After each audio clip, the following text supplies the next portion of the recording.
பரிசுத்த நாமத்திற்கு சோஸ்திரம். புதிய நாளை கூட்டி கொடுத்த எங்கள் தேவனுக்கு நன்றி கூறி நீங்க எல்லாரும் தேவனுக்குள்ள மன மகிழ்ச்சியா சந்தோஷமா இருப்பீங்கன்னு நான் விசுவாசிக்கிறேன். ஆண்டவராகிய கர்த்தர் இன்றைக்கு ஒரு வேத வார்த்தையினூடாக உங்களிடம் பேச சொல்லுகிறார். லூக்கா 10:19 சர்ப்பங்களையும் தேள்களையும் மிதிக்கவும் சத்துருடைய சகல வல்லமைகளை மேற்கொள்ளவும் உங்களுக்கு அதிகாரம் கொடுக்கிறேன், ஒன்றும் உங்களை சேதப்படுத்த மாட்டாது.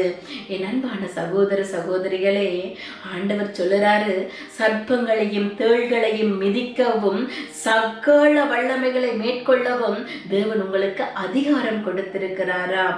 ஆண்டவர் கொடுத்த அதிகாரத்தை யார் தினமும் பயன்படுத்துறீங்க உங்களோட வாழ்க்கையில? ஆண்டவர் சொல்லுறாரு, உங்களோட வாழ்க்கையில் போராட்டங்கள், கஷ்டங்கள், துன்பங்கள், வேதனைகள், வியாதிகள் வரும்போது நீங்க ஜெபிக்க ஆரம்பிங்க. சத்துரு உங்கள் பக்கத்தில் நிற்கவே முடியாது. ஏன் தெரியுமா? இவையெல்லாம் கொடுக்கிறது யார் தெரியுமா? சத்துரு. ஆண்டவர் நீங்க வேதனைப்படுகிறத அவர் விரும்புறவர் அல்ல. நீங்க மன மகிழ்ச்சியா தேவனுக்குள்ள சந்தோஷமா இருக்கிறத தான் ஆண்டவர் விரும்புகிறார். அப்ப இந்த உங்களோட வாழ்க்கையில இருக்கிற இந்த கட்டுக்களை எல்லாம் நீங்க அறுக்கணும்னா நீங்க அதிகாரத்தை தினமும் பயன்படுத்தி தேவனை நோக்கி ஜெபிக்கும் போது சத்துருவானவன் உங்களை மேற்கொள்ளவே முடியாது. அதனாலதான் ஆண்டவர் சொல்லுறாரு, ஒன்றும் உங்களை சேதப்படுத்த மாட்டாதாம். அப்ப ஆண்டவர் கொடுத்த அதிகாரத்தை தினமும் பயன்படுத்தி ஆண்டவருக்குள்ள மன மகிழ்ச்சியா சந்தோஷமா இருப்பீங்கன்னு நான் விசுவாசிக்கிறேன். ஆண்டவரை நோக்கி ஒரு சின்ன ஜெபம் செய்வோமா?